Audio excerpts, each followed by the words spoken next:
boa tarde, né? Boa tarde, Walter, boa tarde, Cássio.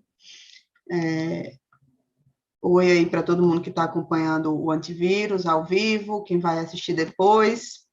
Né? Estamos chegando aí no nosso penúltimo programa do ano e vamos falar sobre um dos assuntos, não o único, mas um dos assuntos mais quentes aí desse fim de ano, que é o Alckmin na vice. Né? Quais são os argumentos a favor, por parte de quem defende, né, que não é o nosso caso, como vocês vão ver no decorrer do programa, e quais são, na nossa opinião, as contraindicações para essa tática de colocar Alckmin ou alguém parecido com ele na nossa chapa presidencial que vai disputar a eleição do ano que vem. Né? Então, esse é o nosso tema de hoje. Eu vou começar e depois passo a palavra para o companheiro Walter Pomar. Né?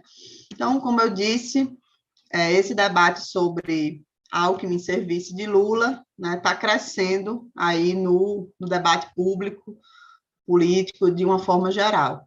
É bom ressaltar que no partido, né, tem zero debate oficial sobre isso, nas instâncias do partido. Né? Apesar de todo mundo saber que o tema das federações, sobre o qual a gente comentou aqui nos 2 últimos programas, que está oficialmente em debate no partido, tem tudo a ver com isso, né? Que é a possibilidade de Alckmin ir para o PSB. Mas, enfim. Então, além de ter nenhum debate oficial no partido sobre isso, tem pouquíssimos dirigentes do partido debatendo publicamente esse assunto, se posicionando, enfim, sobre esse assunto, Alckmin na vice-presidência. Né?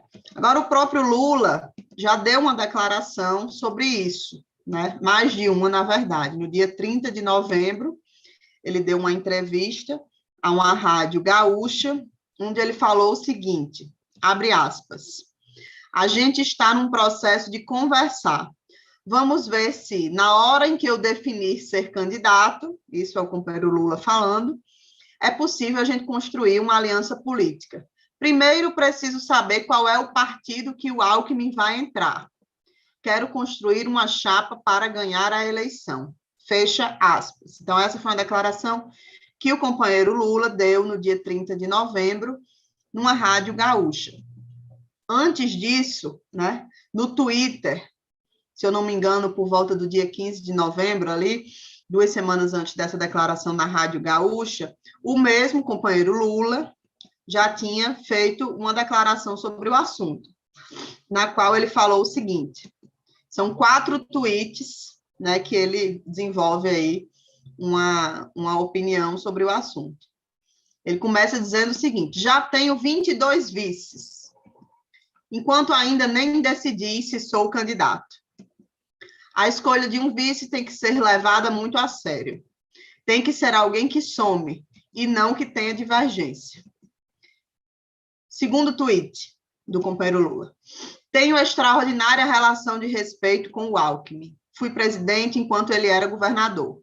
Não há nada que aconteceu entre nós que não possa ser reconciliado. Terceiro tweet do companheiro Lula, sobre esse mesmo assunto.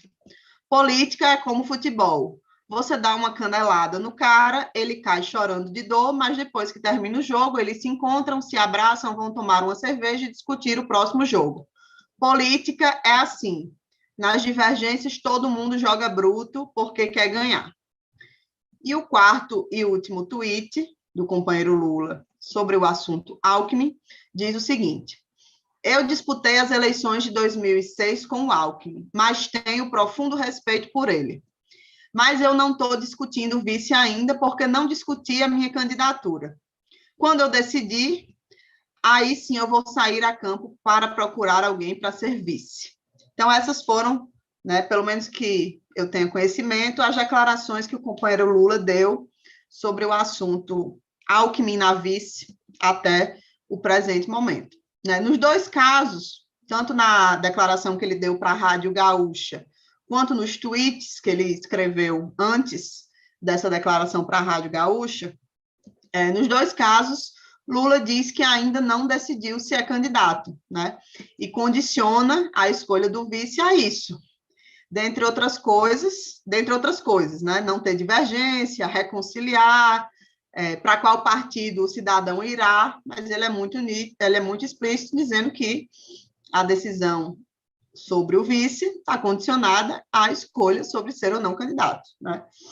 É difícil analisar essas afirmações quando vem junto com declarações sobre ainda não saber ou ainda não ter decidido ser candidato, né? Mas, enfim, faz parte aí do estilo.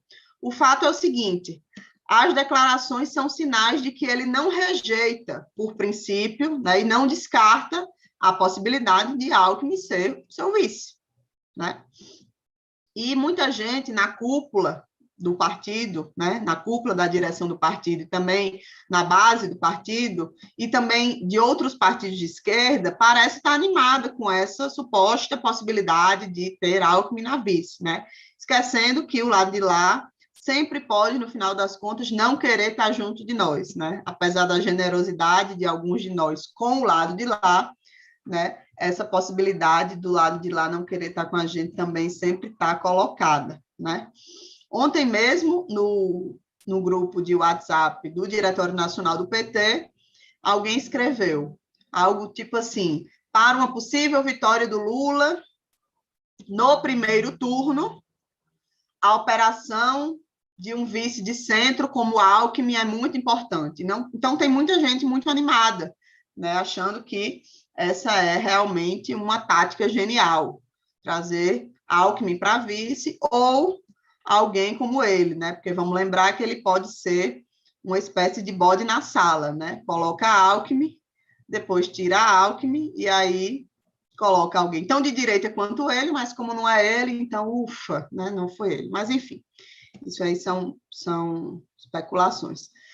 De uma forma geral, quem argumenta a favor dessa operação de colocar Alckmin na vice raciocina como se o caminho para ampliar o nosso alcance, né, eleitoral, né, para ampliar as nossas chances de vitória e ter uma vitória no primeiro turno. Tem muita gente vinculando as duas coisas, né, ter um vice de centro, minar as outras candidaturas da chamada terceira via, para ter uma vitória no primeiro turno, né? Quem raciocina a favor dessa operação acha que o caminho para fazer isso, para ampliar para as eleições, é se aproximar do centro, tá? Então, é uma concepção muito nítida, né, que é bastante diferente da que a gente defende. Lembrando que de centro, Alckmin não tem nada, né? É uma figura de direita, né, orgânico da direita, né?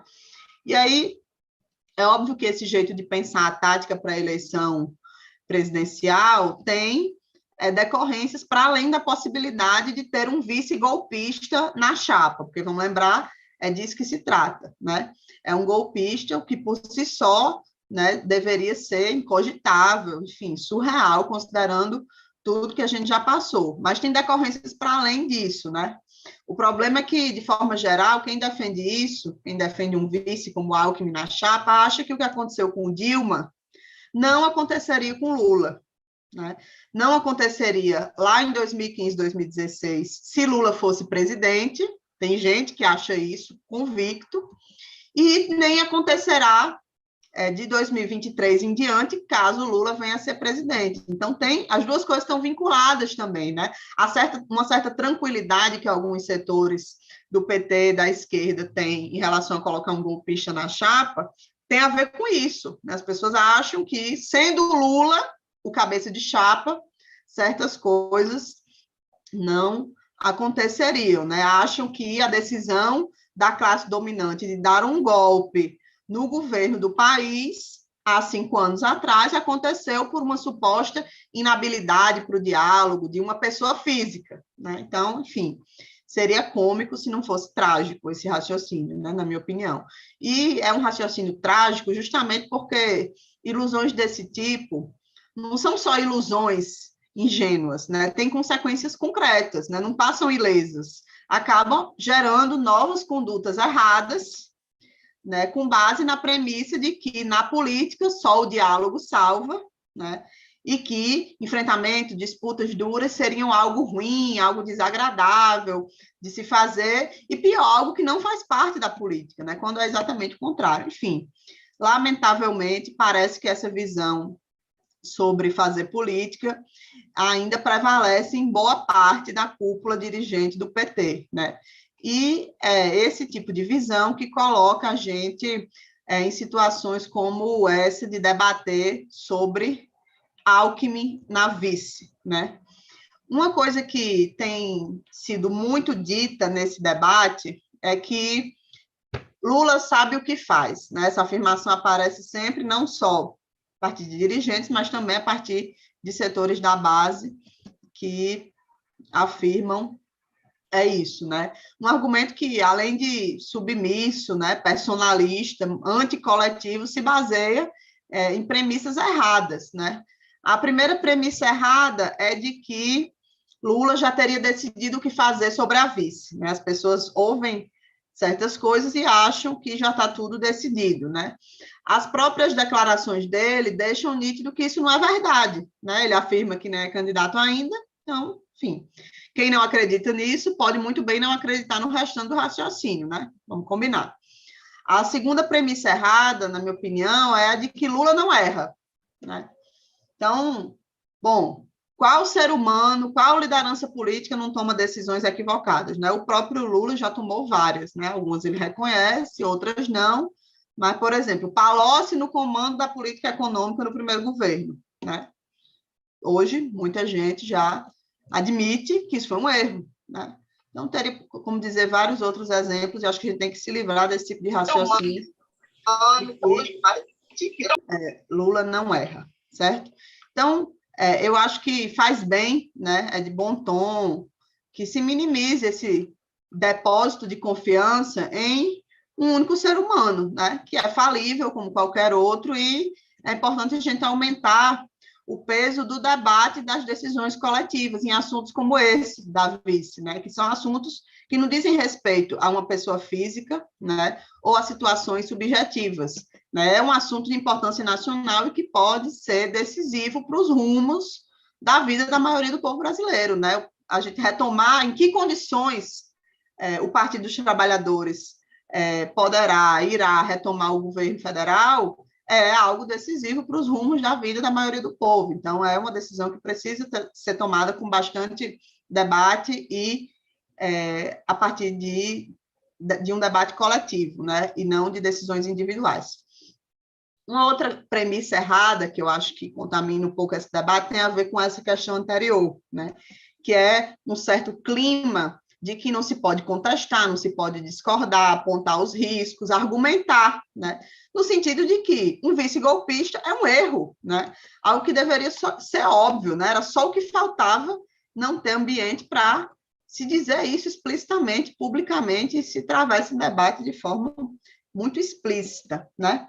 Sem falar em quem está, enfim, quem para fugir desse debate está querendo dizer que Alckmin não é um golpista, né? Estão criando um novo Alckmin, mas sobre isso Walter vai falar um pouco mais na parte dele, né? E uma quarta premissa errada é que a escolha do vice seria uma decisão pessoal do candidato, né? Também já falei sobre isso, mas eu acho que é um erro a gente tratar as coisas dessa forma. Não é uma decisão pessoal do candidato que cabe ao partido só homologar. Não é disso que se trata, né? A gente não acha isso. É uma decisão política muito importante, como eu já disse, é preciso debater coletivamente, especialmente considerando o histórico do que aconteceu em 2016, né? Então, na nossa opinião, tem muitas contraindicações, né, nessa posição aí de colocar a Alckmin ou alguém parecido com ele, vamos lembrar, na nossa chapa, na condição de candidato a vice-presidente, né? E o que a gente acha mais relevante de destacar agora é o seguinte: faltam 10 meses para a eleição. Não é muito tempo, né? Mas também não está logo ali. É pouco, mas também não está logo ali na esquina, né? E o quadro eleitoral não está definido, né? Não está dado ainda quais são as candidaturas e em que condições de disputa né? Em que clima social, principalmente, a disputa vai se dar, né? E aí fica uma pergunta: esse debate sobre a vice agora, nesse momento, dezembro de 2021, ajuda em quê? Né? Ajuda quem? Está ajudando? É a nós que isso ajuda, discutir esse debate sobre Alckmin na vice, nesse momento, há 10 meses da eleição, né? Nesse momento, na classe dominante, existem pelo menos 3 posições, né? Uma delas, óbvio, é apoiar a reeleição de Bolsonaro, né? Não vamos achar que não existe disposição, muito pelo contrário, existe muita disposição de apoiar a reeleição de Bolsonaro por uma razão muito simples, programática, né? O programa está sendo o que favorece os interesses da classe dominante. Uma segunda posição é alavancar uma candidatura de terceira via, uma chamada terceira via, né? Que seja capaz de passar de Bolsonaro e que tenha chances, enfim, na avaliação de quem está defendendo isso, de derrotar Lula. Né? E a bola da vez, como todo mundo está vendo, né? Principalmente através do instrumento Rede Globo, é o ex-juiz e ex-ministro de Bolsonaro, Sérgio Moro. Né? É a bola da vez para tentar alavancar aí a tal da terceira via. E uma terceira posição que existe na classe dominante, essa minoritária, né? No atual momento é uma posição minoritária, seria buscar algum tipo de acordo com a candidatura de Lula, né? E aí, quem defende decidir agora a candidatura a vice, né, indicando para o lugar de vice nosso um nome de direita, um nome golpista, neoliberal, né, em geral, acha que essa decisão, que essa posição, esvaziaria a tal da terceira via, né, da terceira candidatura, que, no caso, como eu disse, hoje a bola da vez é Sérgio Moro, né? E aí isso implicaria, supostamente, vitória no primeiro turno, o que, vale lembrar, a gente não conseguiu fazer nem quando a gente estava na presidência, né? Ter vitória no primeiro turno. Tem um problema que é o seguinte, é preciso se perguntar, Alckmin tem mesmo essa força toda, né? É bom lembrar que a votação dele em 2018 foi de 5%. Ele foi candidato em 2018, né? E ficou em 4º lugar, o pior desempenho da história do PSDB, né? Além disso, tem muita gente que acha que Bolsonaro é o adversário ideal, né? Que seria mais fácil derrotar Bolsonaro do que se entrar no páreo, digamos assim, uma terceira via. E daí tiram a conclusão de que se juntar com pedaços da terceira via, mesmo que sejam pedaços de direita, somaria forças para derrotar o inimigo mais fácil, que, na visão de quem defende isso, seria Bolsonaro, né? Aparentemente, quem defende isso não liga ou acha que não existe efeitos políticos em a gente ter do nosso lado um radical de direita. E do outro lado, enfim, a gente ter do nosso lado um cidadão de direita contra um radical de direita do outro lado, né? Ou seja, a gente se misturar com gente da política tradicional, né, com defensores do programa ultraliberal, que tem um histórico explícito de antipetismo, né, de aplicação de medidas antipovo, como tem Alckmin, né? Sem falar em outras consequências. Por exemplo, se acontecer algo com Lula, abrindo espaço para o vice assumir. Conspirações por parte do vice, né? Espaço no governo para a direita a partir dessa porta que vai se abrir com o vice desse nível, né? Qual é a sinalização programática de uma aliança com a direita? Então, enfim, são muitas questões, né? E sobre essa questão da sinalização programática, né? Isso não é, na nossa opinião, um mero detalhe, né? A escolha de um vice da direita, golpista, neoliberal, tem implicações programáticas no que, de fato, a gente vai tanto apresentar na campanha, quanto fazer depois no governo, ou ter condições de fazer num eventual governo, né? Isso é fato. E a pergunta que fica é, quais são essas implicações? Né? Qual é o limite? Quem defende Alckmin na vice não está falando disso, né? Fala de ampliar, de ganhar no primeiro turno, alcançar o centro, mas com que programa, né? Que consequências isso vai trazer para o nosso programa? É preciso responder essa questão, né? E é bom lembrar também que sinalização programática não se faz apenas com o programa de governo, né? Não podemos menosprezar a simbologia negativa de uma chapa desse tipo, né? Que manda um sinal de um Lula acomodado ao sistema, né? Fazendo alianças cheias de contradições com quem é inimigo do nosso projeto, que não defende direitos, não defende liberdades democráticas, né? Enfim. E um grande problema, né, com isso eu encerro, um grande problema dos que defendem Alckmin na vice, né, ou algo equivalente, é que não acham, não percebem ou não querem lidar com essa questão, né, que o nosso foco principal tem que ser disputar as camadas populares, né? O nosso foco principal não é dividir a centro-direita. É claro que dividir a centro-direita é bom e que a gente deve estimular que isso aconteça. Agora, o nosso principal foco tem que ser disputar as camadas populares, né? E isso é péssimo de se fazer com um vice que passa uma sinalização exatamente oposta, né? O problema é que esses mesmos que acham que Lula é infalível, indestrutível, né, que só acerta e que cabe a ele tomar todas as decisões, também acham que Lula, com qualquer programa, com qualquer aliança, com qualquer linha de campanha, com qualquer vice, sempre vai ser capaz de disputar o povo, né?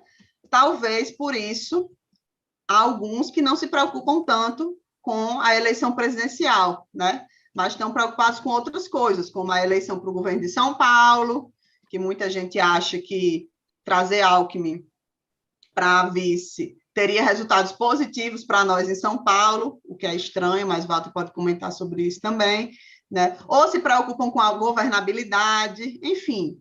Ou seja, acham que colocar Alckmin na vice é uma operação genial para retirar o primeiro lugar das pesquisas do governo de São Paulo, e assim o caminho ficaria livre para Haddad ser governador, supostamente com apoio de Alckmin, né?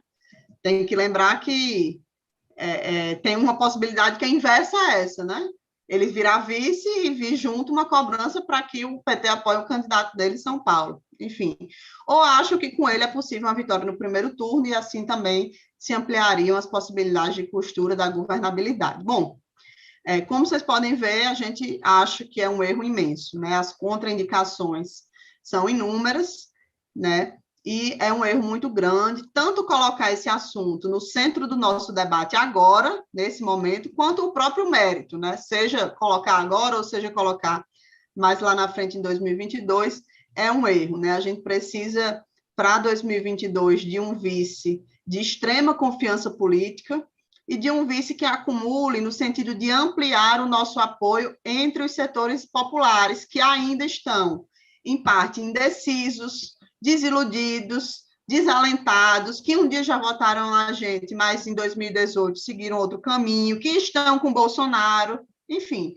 E nisso tudo, na nossa opinião, Alckmin ou alguém da mesma qualidade dele só atrapalha. É isso. Muito bem. Bom, pessoal, boa noite a todos, boa noite a todas, boa noite, Natália, boa noite, Cássio, que está aí na retaguarda. Então, eu queria complementar essa fala da Natália, lembrando um pouco de quem é o Alckmin aqui no estado de São Paulo e também do que ele é nacionalmente, né?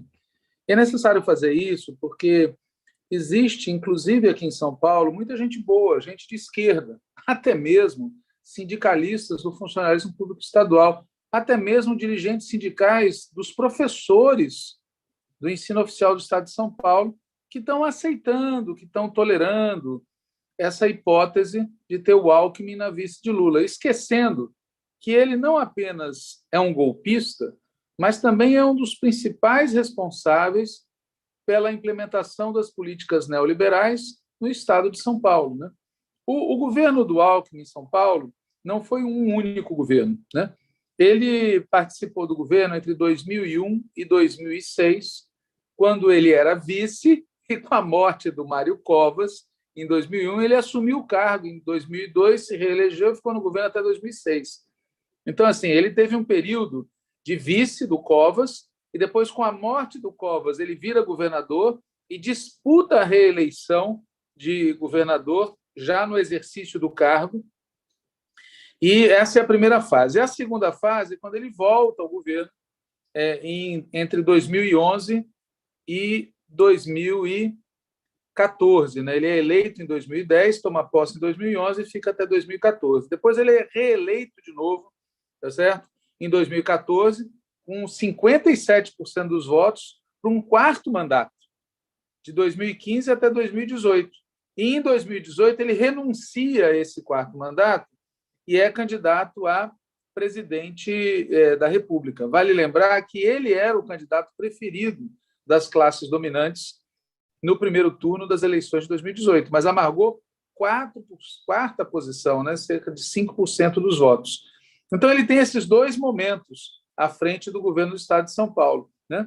Então, notem que a gente teve 12 anos de Alckmin nos 26 anos que a gente contabiliza desde 1995 até o momento atual, ou seja, nos 26 anos de hegemonia tucana no estado de São Paulo, 12 anos foram o Alckmin. Ele é o principal tucano.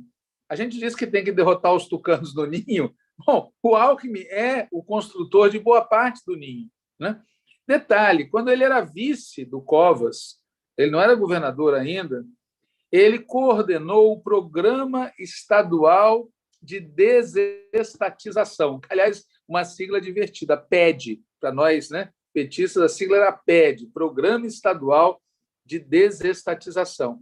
Eles venderam o que podiam e o que não podiam.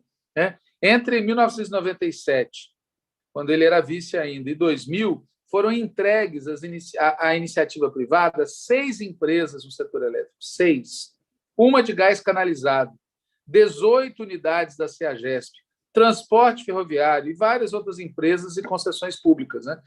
Somente nesse período, o processo transferiu 34 bilhões de reais em valores nominais do patrimônio público paulista. Né? Em 2005, esse montante já atinge 138 bilhões de reais. No processo de federalização e privatização do Banespa, o governo estadual renunciou a quase 5 bilhões de reais. Acabou com a nossa Caixa, que era o único banco estatal assim, né, paulista, assim, no sentido... Então, assim, ele é um privatista. Né? Outra herança maldita do Alckmin foi o processo de privatização do setor elétrico, que ele fez de braços dados com Fernando Henrique Cardoso. Né? De 1994 até 2001, os aumentos de tarifa de energia elétrica somaram 342%, numa época em que a inflação ficou em 92%. Não precisa fazer conta, né? Além de privatizar, eles expropriaram a população, né? Eles tomaram grana da população. E lembrem que é nessa época que teve o apagão no governo Fernando Henrique. É dessa época que teve o racionamento de energia. Ou seja, o Alckmin é cúmplice de um dos piores momentos do governo Fernando Henrique como presidente e é um protagonista das privatizações. Não é um detalhe, não é alguém assim que entrou desavisado, que estava ali de passagem, não é um Forrest Gump. Né? Bom, o sucateamento dos serviços públicos, as privatizações, trouxeram, evidentemente, prejuízos muito graves para a população em áreas estratégicas.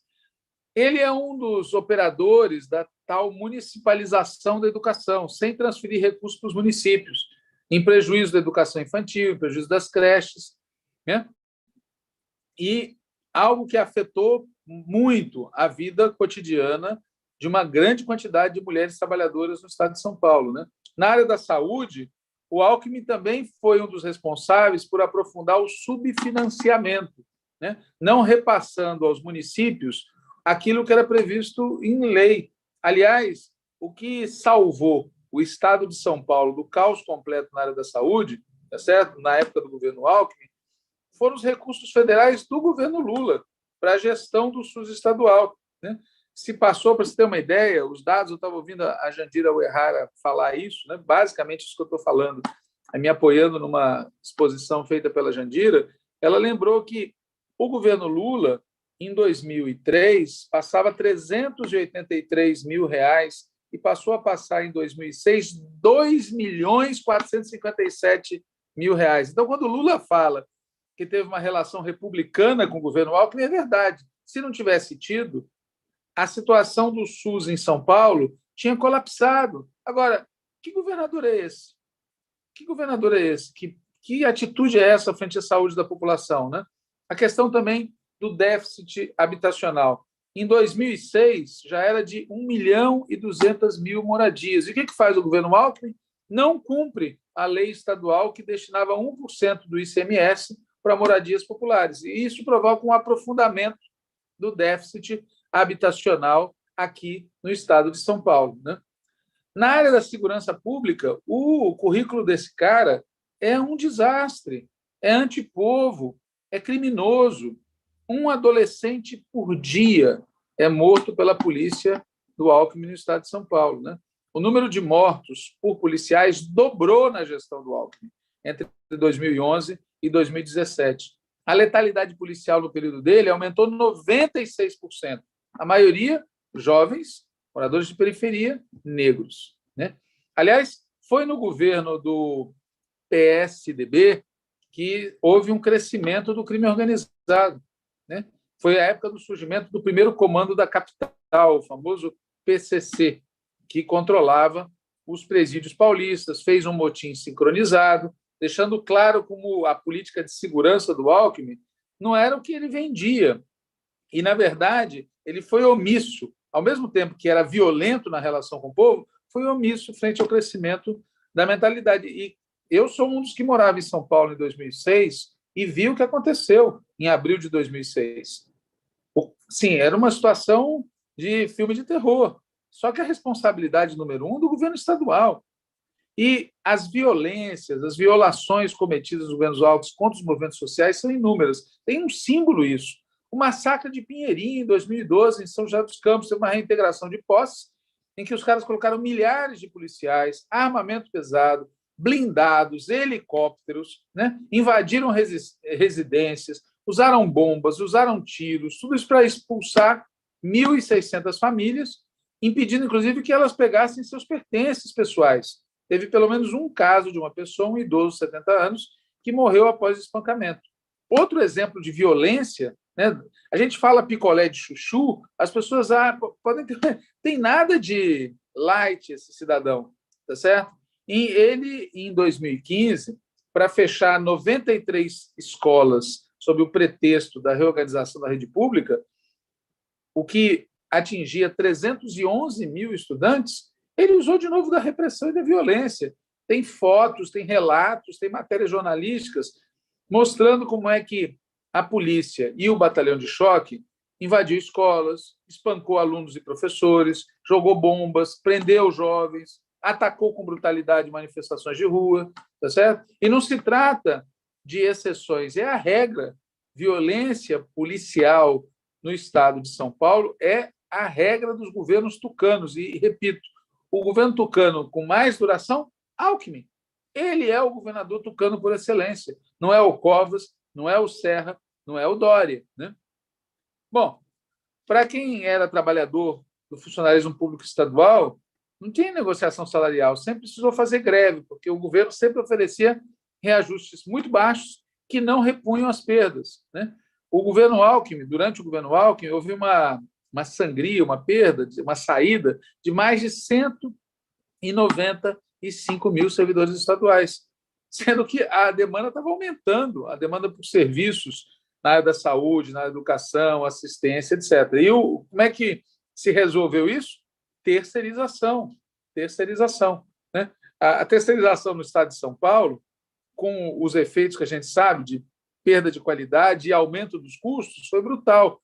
Entre 2014 e 2018, tá certo? Gestão Alckmin, o estado de São Paulo, como já foi falado, perdeu muitos funcionários públicos, afetando a educação, saúde, mobilidade urbana, segurança, inclusive, fechamento de salas de aula e, ao mesmo tempo, terceirização na veia, né?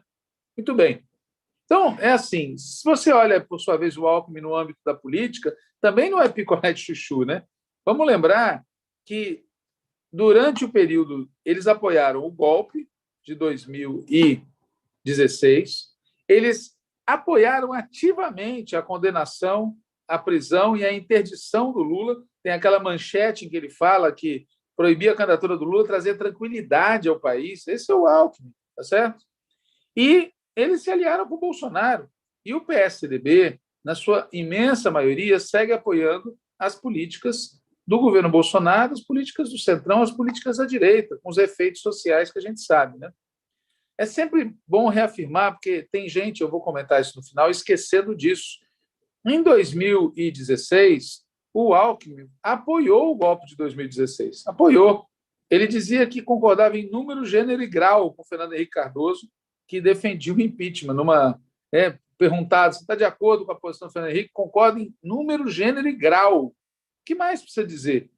O próprio Alckmin, pessoa, ele próprio, quando teve aquele episódio, a gente vai repetir sempre, atiraram na caravana do Lula, colocaram uma bomba no Instituto Lula. O que disse esse cidadão que as pessoas acham que... Né? Tem gente que fica fazendo elogio, acho que o PT está colhendo o que plantou. Esse cara não é um democrata. Esse cara não é uma pessoa civilizada. Esse cara é um cara de direita. Além do mais, é impressionante, né? Imagina se um petista no comando de um governo desse uma declaração criminosa como essa. Criminosa. E ele diz, e tem gente que esquece. É uma baixa estima ou uma falta de memória, que é um negócio impressionante, né? Então, enfim, como a Natália já disse, na nossa opinião, o Alckmin não soma nada. Ele subtrai. Ele é, do ponto de vista eleitoral, um atrapalho. Ele é, do ponto de vista programático, um imenso retrocesso. Ele é, do ponto de vista da governabilidade, um fator de insegurança. Insegurança. E não tem como disfarçar isso. E nos impressiona muito, muito, muito, muito que dirigentes, pessoas qualificadas que estão defendendo essa posição, para poder defendê-la, comecem a apresentar um Alckmin que não existe. Eu vou citar aqui o que foi publicado pelo 247, que todo mundo conhece. Agora, o embaixador Celso Amorim, ex-chanceler de Lula, afirmou nesta segunda-feira, 6 de dezembro, que vê com bons olhos uma eventual chapa composta pelo ex-presidente Lula e pelo ex-governador de São Paulo, Geraldo Alckmin, que pode ir para o PSB. Então, segundo o 247, o Celso vê com bons olhos. Depois, eles abrem aspas. Portanto, é uma declaração do Celso. Abre aspas. É claro que são linhas políticas diferentes, mas eu não vejo uma contradição absoluta entre o que defende o Lula e o PT, e certas linhas do antigo PSDB, encarnado pelo Alckmin. E se ele entrar para o PSB, deve haver algum refinamento para o lado mais progressista. Notem que aqui tem duas afirmações falsas. Falsas.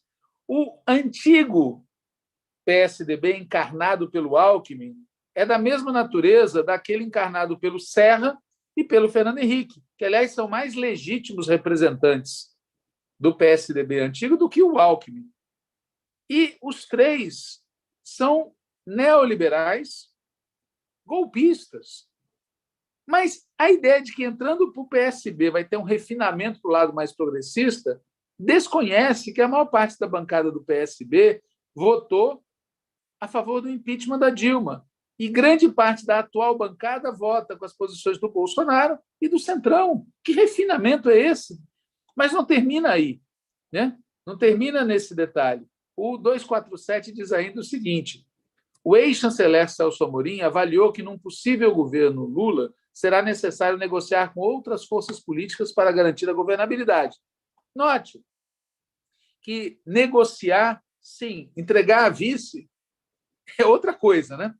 Aí abre aspas. Portanto, o 247 diz que o que vai ser lido a seguir foi dito pelo Celso. É preferível que essas alianças sejam construídas na base programática. Aí vem a cereja do bolo. Eu acho que o Alckmin é um homem de bem. Foi levado a apoiar o impeachment de Dilma, mas foi um dos últimos que apoiou.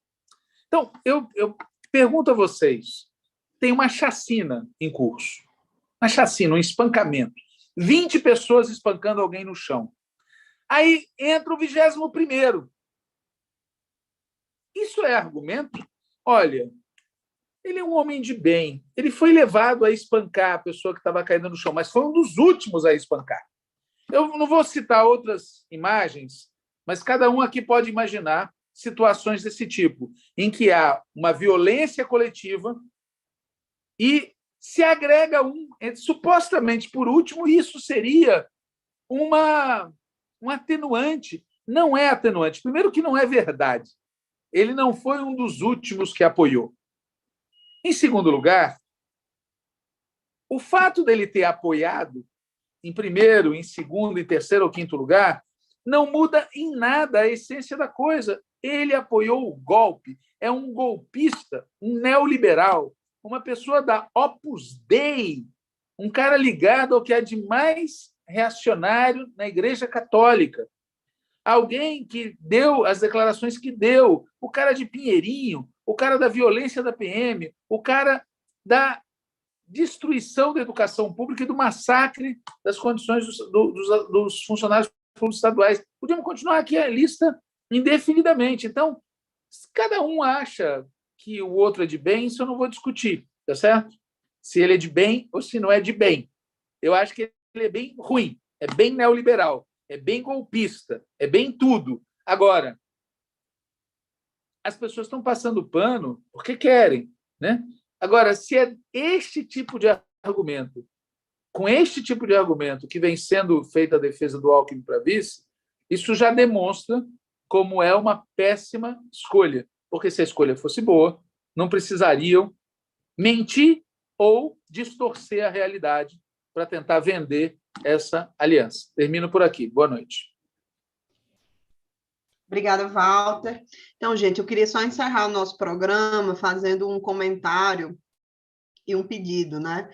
O comentário, nos 2 últimos programas, a gente comentou sobre o tema da federação, né? Da formação de federação partidária, e agora, no início da minha fala aqui nesse programa, eu também falei que estava em curso oficialmente esse debate no PT, né? No dia de ontem, o ministro do STF, Barroso, deu uma decisão, né? Teve uma ação judicial que o PTB entrou para solicitar a declaração da inconstitucionalidade da lei da federação. Então, sem entrar nesse debate sobre a questão da inconstitucionalidade, eu queria dar um informe, que é o seguinte: teve uma decisão que reconheceu que a lei não é inconstitucional, então é uma decisão liminar, mas já sinaliza uma posição, né? O plenário ainda vai julgar. E o principal que eu queria tratar nesse momento é que essa decisão oficializou qual é o prazo para o registro das federações partidárias, que tinha especulação sobre isso, tinha a minuta da regulamentação do TSE, que já estava indicando esse prazo, mas isso consta na decisão de Barroso de ontem, que é o prazo de 6 meses antes da eleição.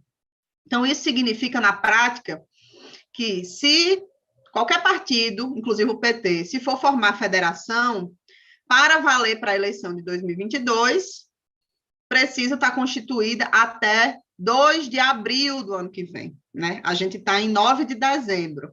Então, está muito apertado, considerando dezembro, janeiro, enfim, as possibilidades de fazer esse debate. Então, isso está já decidido, né? Qualquer federação tem que ser aceita, né, o registro pelo TSE até dia 2 de abril. Eu não sei se é 2 de abril, mas é início de abril, né, que é o prazo aí que conta 6 meses antes da eleição. E, como eu disse também, o debate está em curso no PT sobre isso, né? Então é importante que, enfim, todo mundo se intere aí das posições. A nossa posição é contrária, né? A gente já apresentou vários argumentos sobre isso, elaboramos um documento da articulação de esquerda. Hoje a gente assinou, junto com o pessoal do trabalho, com o Pedro Genuíno, um documento também contra que o PT faça a adesão a essa proposta de federação. Outros dirigentes nacionais também têm se posicionado contra, ou pelo menos com bastante cautela, ou, enfim, não contra de todo, mas contra se fazer nesse momento, na afobação, né, no aperreio aí, sem o debate, o devido debate adequadamente, enfim. Então, é importante que todo mundo se intere na discussão, discuta isso nas direções estaduais, municipais, se posicione, porque agora, até o final da semana que vem, tanto a Executiva Nacional do partido vai se reunir amanhã, quanto na semana que vem o Diretório Nacional do Partido também vai se reunir para discutir o assunto, né? E o ano deve se encerrar, é possível que o ano se encerre com algum tipo de decisão, não decisão final, mas algum tipo de encaminhamento acerca de que papel a gente vai ter nessa discussão aí da federação. É importante todo mundo que puder, enfim, participar desse debate. Era esse o informe que eu queria fazer. Não sei se Walter quer falar mais alguma coisa. Só uma coisa.